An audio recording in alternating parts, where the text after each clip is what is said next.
In this video, we want to talk about two more attack paths. The first focuses on device level weaknesses, specifically default services left enabled on OT equipment. The second is a supply chain access scenario, which has become one of the most commonly observed patterns in OT incidents over the past several years. CISA advisories regularly reference both patterns as active threats to industrial control systems. The first scenario. An HMI was installed several years ago. The vendor enabled FTP on port 21 during installation for firmware updates, which is a standard practice for that equipment at the time. Nobody disabled it after commissioning. There's no firewall between the corporate IT network and the HMI because the IT network was a trusted environment when the system was designed. An attacker who has gained a foothold on the IT network begins passive network reconnaissance, capturing traffic on the IT segment the HMI is connected to. During a routine configuration backup, an engineer connects to the HMI via FTP and authenticates with a username and password. The attacker captures this FTP session. Both the username and the password travel in plain text. The attacker checks whether those same credentials work for Windows remote access to the HMI. They do. The credentials are the local administrator account. The SCADA software on the HMI uses the same Windows login.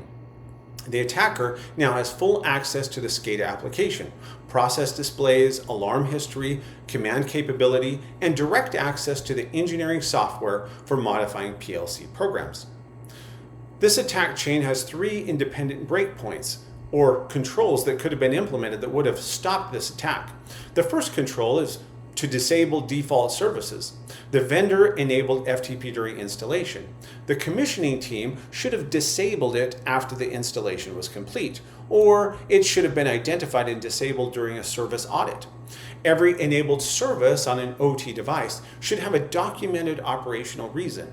FTP running on an HMI that completed its initial setup years ago has no reason to be there. This is back in Module 3. Open ports are attack surface, and ports with no business purpose should be closed. A second control that they could have implemented is a firewall between IT and OT.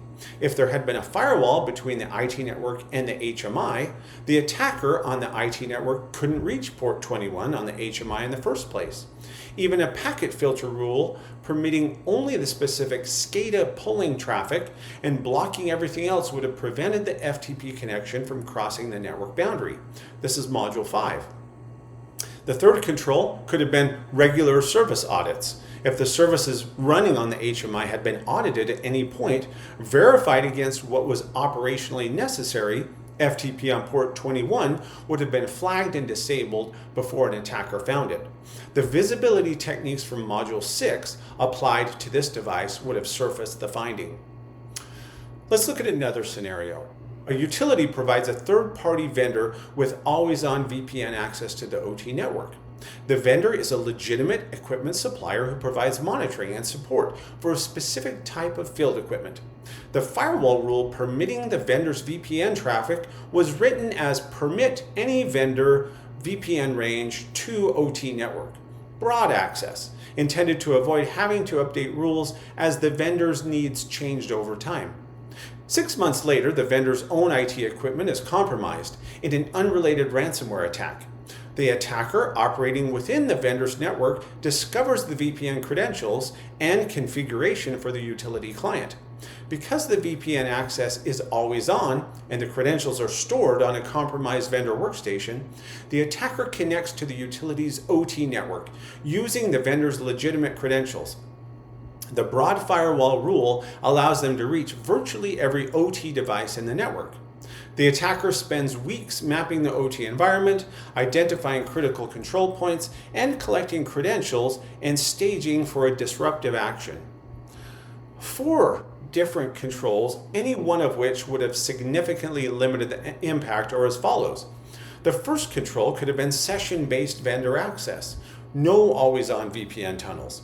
The vendor requests access for a specific maintenance window. Access is enabled, the work is done, access is terminated. An attacker using stored credentials from a compromised vendor workstation finds no active VPN session when they attempt to connect because access is only enabled when explicitly approved. This is back in Module 5. A second control would have been least connectivity for vendor access. The firewall rule should have scoped access specifically to the devices the vendor supports on the ports required for their monitoring software. Permit any from vendor VPN to OT network is the firewall equivalent of handing the vendor a master key. Permit TCP from vendor VPN to 10.10.1.50, 10.10.1.51, 10.10.1.52 on port 44818 gives the vendor exactly what they need and nothing else. This is Module 4, the principle of least connectivity.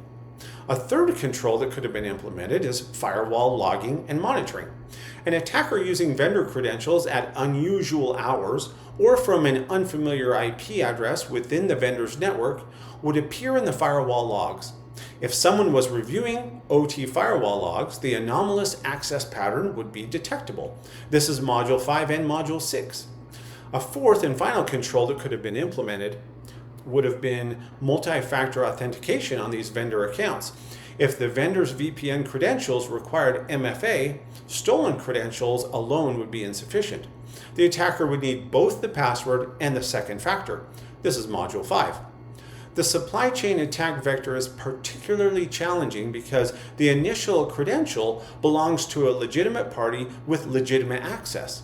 The defenses are limit what the party can reach, limit when they can reach it, and monitor what they do when they're connected. All three defenses are straightforward to implement. In the next video, we'll build the defensive checklist that covers all of these controls in a single actionable list. We'll see you there.